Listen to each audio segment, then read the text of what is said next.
Okay, so hello, I'm Dani and I'm an Associate BI Consultant at NHS SCW. This is Kirsten. In this presentation, we'll cover the following topics: my story and why this is important to me.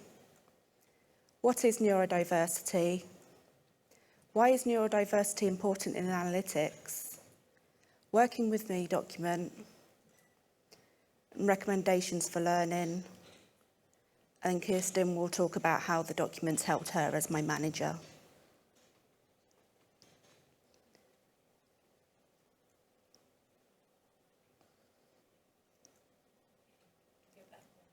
It's not working. What, how and why are the themes of this year's event, and I'd like to add who. Recently, I was diagnosed autistic and ADHD, and I struggled to communicate my needs. I used the Working With Me document to help me with this. I share openly as I recognise many of the traits that led to my diagnosis also appear as key skills within the analytical field. But what is neurodiversity? The definitions are changing all the time as neurodiversity becomes more widely recognised in society. This is a helpful summary and what it means to be neurodivergent as opposed to neurotypical. Neurodiversity is an identity and often linked to the social model of disability as opposed to the medical model of disability. The social model of disability is the idea that people are disabled by barriers in their environment and not their difference. To help us understand this, the charity Scope uses the example: you are a disabled person who can't use the stairs and wants to get into a building with a step at the entrance. The social model recognises that this is a problem with the building, not the person, and would suggest adding a ramp to the entrance. It's important to note that whilst many differences are protected disability characteristics under the Equality Act 2010, not everyone will identify as disabled. There are also many people that do not buy into the superpower narrative.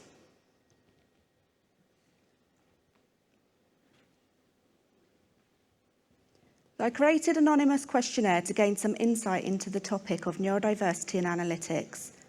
The next few slides are questions I asked my BI consultancy and OpsMI colleagues.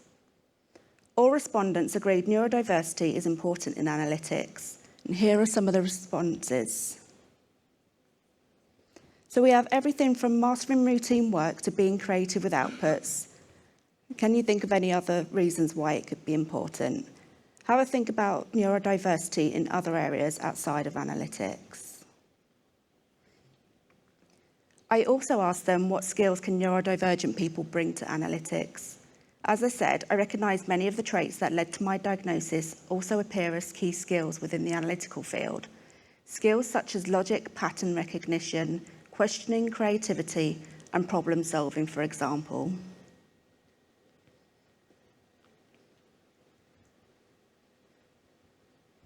To understand why many people think of such things as autism and ADHD in a particular way, I asked for references or representations of neurodiversity in the media and popular culture, and this is what they come up with. Also noted were Disney's Inside Out, I Am Sam, and The Secret Life of Walter Mitty. And as you can see, they are far from diverse and generally depict as awkward white man or naughty schoolboy, and I don't think I fit into either category.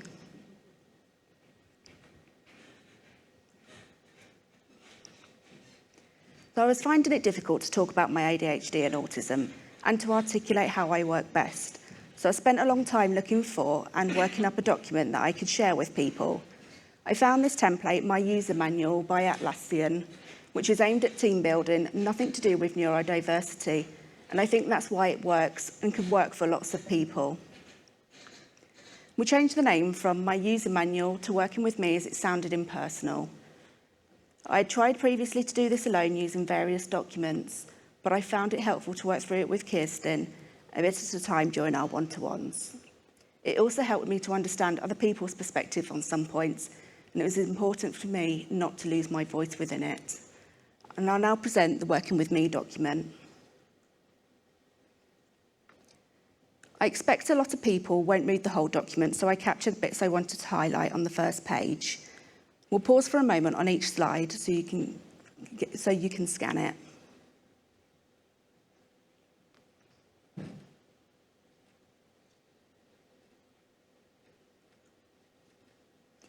The next few slides give an outline on how I work best. This covers such things as environment and working times.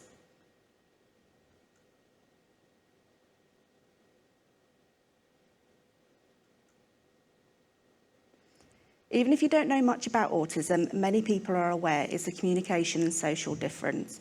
Not only is this how I best like to receive messages, but it also helps others understand I may communicate differently to what they may expect.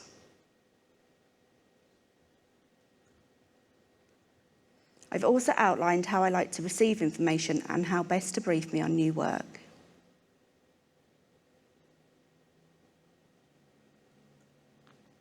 Plus how I best like to receive feedback.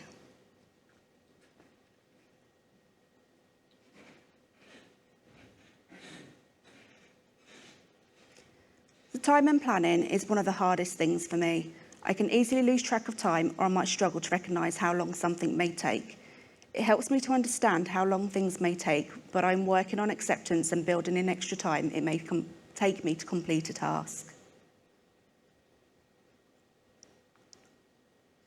I put this in to help people understand that my processing may take longer than expected, and I might ask a lot of questions.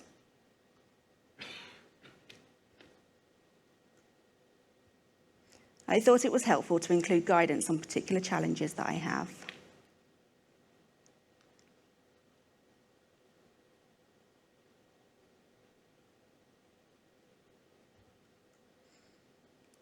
But also include things that excite me.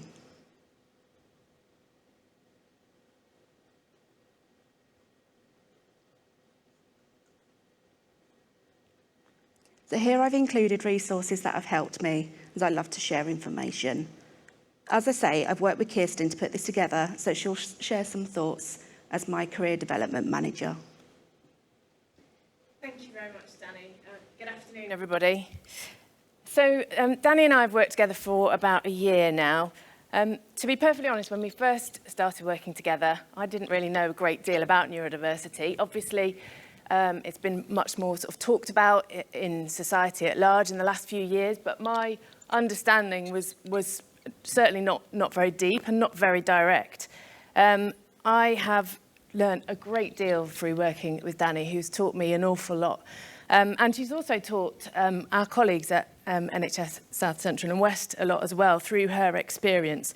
And she's really challenged my thinking and the thinking of colleagues, I think, about how we best support people with neurodiversity in the workplace and what people bring to the workplace as well as a result of neurodiversity. It's been a real privilege to work with Dani this last year or so. So I was really delighted when she asked me to sort of share my perspective from working and supporting her as her manager. So I think we'll just take a look at what that has meant for me as a manager, and also how we work together to create that the document that Dani referred to, the Working With Me document. And I think what was really important was that we took our time over it. Now it's not something that comes naturally to me. I rush at everything and I want to get the job done right now and yesterday. So we just chunked it up as well, and that meant that we had plenty of time for discussion and reflection through putting together just a bit at a time, really, of that document. But what was particularly important for me was, as a result of filling in the blanks to answer the questions, we were able to discuss things that, quite honestly, I wasn't sure that it was okay to ask. And I think that's really important as a manager, especially when you're talking about something so sensitive as neurodiversity. You just don't know what is okay to ask. And actually, Dani is incredibly open. That's why you're here. But as I say, filling in the document meant that it really opened up discussions, and it massively helped my understanding. And of course, that's the purpose of it, but not just for me as a manager, for everybody. So as I say, we worked through it together and we did it a bit at a time. I think Dani's really good at pointing out to me if I'm speaking for you and saying the wrong thing. So I'm checking. Yep. We worked through it together and we did it a bit at a time, as I say, to try and tackle that document. Dani, you referred to having had a go at various sort of approaches before, was really overwhelming. So if you're going to do this with colleagues, I would recommend sort of chunking it up, really. Now, I'm not a data analyst. It's not my world. I am in awe of the magic that you do because I'm a communications professional. So I actually rely on the work that you do to help me to tell stories. I look to Dani a lot, and I might also have asked her to analyse the food request for my husband's 50th birthday a couple of months ago, when I thought I was being clever, but found myself crying over the output of an MS form.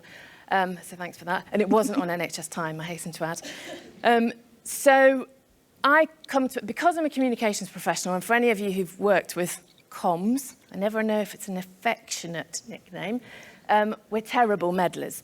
So, you know, I can't see copy without having to sort of tweak it and change it here and there.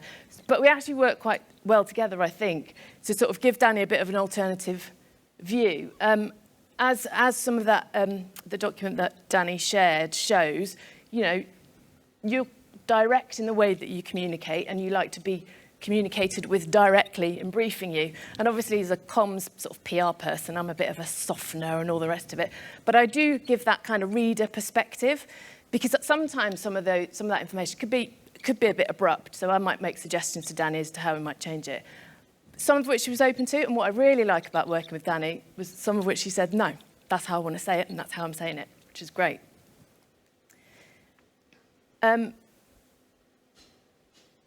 So what's been really interesting too about putting together that Working With Me document is, I think, Dani, you first shared it with the Disability Network at NHS South Central and West, and people were really excited about it. I think we were surprised, actually, about how it sort of took off within our organisation. And the next thing I know, Dani was asked to speak at various other sort of networks and meetings through our organisation. I was joking with Dani about going on tour. This is not a bad last gig, I'd say, for your tour. But it really has taken off and sort of started a conversation in our organisation. And what's been really interesting about some of the comments is that it's not just useful for people with neurodiversity, it's actually useful for anyone working with new teams and helping to get to know each other. And lastly, really, before I hand back to Dani to sum up, it's a really brave move, I think. She's really encouraged us to have those conversations. It's not been easy, but she's opened up discussions a lot within NHS South Central and West. And as one colleague actually contacted someone on the Disability Network just yesterday to say that she too, I think, had been diagnosed with autism relatively recently. And she said she'd been finding it finding role models was really hard. And it was only through Dani's work that she'd been given the strength to open up much more with her team. And I think that is a massive credit to you. So let me hand back to you to sum up, Dani. Thank you. That's my Oprah moment, sorry. Okay, so for me to summarise, I think I'll start off with, I haven't researched this other than the years of research that I put into learning about my autistic ADHD identity, not like the PhD type stuff. It is my perspective, and individuals have their own perspective of this. The Working With Me document helps foster inclusive teams and can help break down barriers around disability and different ways of working. It's really useful just to quickly get to know people and learn different ways of working. With autism and ADHD and other neurodivergent traits, diagnosis, people may share similar traits, but we're all individuals.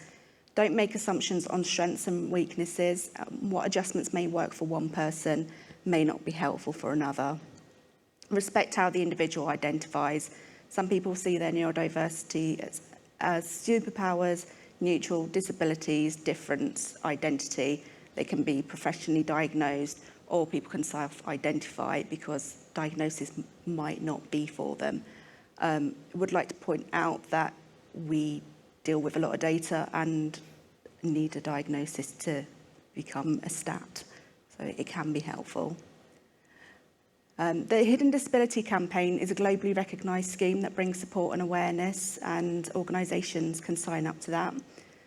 I've been encouraged by the response I've had after sharing the Working With Me document in our organisation in relation to how I work and my situation, but also how much people have said they would be interested in doing something similar. Where I shared my experience, others have recognised it in themselves and felt more confident to speak out and reach out for support. And after a journey that's felt quite challenging at times, it's been really heartening and a great bonus. So that's it. Thank you for listening. I hope this information gives you some ideas for your own ways of working and to understand others.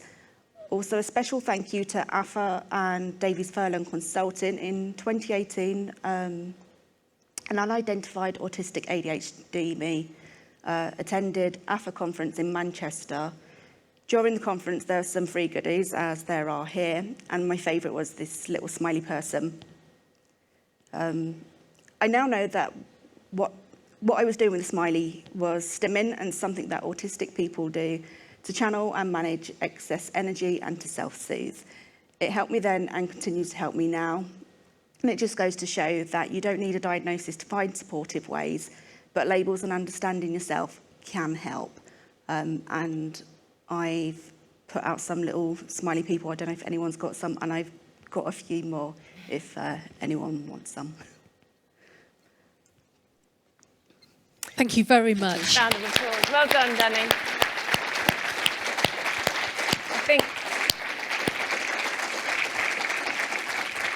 Well done, Dani, and the first person to be completely on time over the last 2 days.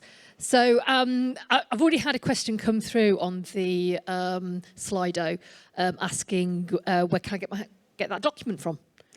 I'm happy to share it, as is. I'll also share the links to Atlassian. And I'll share it via us. We'll Okay. get it out there to everybody. Yeah. Does that make sense? Lovely, thank you. My own kind of just words to share would be that we should be thinking about this for everybody. So it shouldn't be about the fact that I'm neurodiverse and the fact that I complete this. We should all complete it, so why not? Because like you said, it's about everybody. It'll help everybody in their communication styles and what works for them. Yeah. I find it really helpful to understand how other people work as well, and it manages my expectations. Some people might not give feedback, or they might be abrupt in their feedback, and it's good to know that that's how the person is, and it's not a judgment on my work. So I can just cut that rubbish. You don't have to worry about it. You don't worry about it afterwards. The other thing I was spotting is working in the strategy unit. We're all lovely. Everybody's lovely. We're not very direct. So when we ask somebody to do something, we'll use quite kind of flowery, nice language. Oh, that's really struggled, isn't it? Do you know what I mean? What does that mean? Does that mean I do it? Does that mean they do it? I often find myself going, who is that who's supposed to be doing that? Can we be really precise, please? So because I can't factor it. Yeah. And there'll be lots of people who are like that. Yeah, I think it goes one of two ways for me usually. It's either, have they asked me to do something? I've got too much to do now. Where do I start? Which is priority? And that's all going through my head. Or I just miss it because you've not asked me a question. It's not on my radar. So be direct. Absolutely, absolutely. Thank you very much. Oh, Jen? I'm impressed with the amount of reflection it probably must have taken to work out exactly what your style is. You know, I think sometimes lots of people, like, we might feel like we're struggling, but to be able to go, actually, the solution is speak to me in this way or whatever. Can you tell me a bit about the process of thinking about what you needed and how you went about that? Lots of tests and assessments.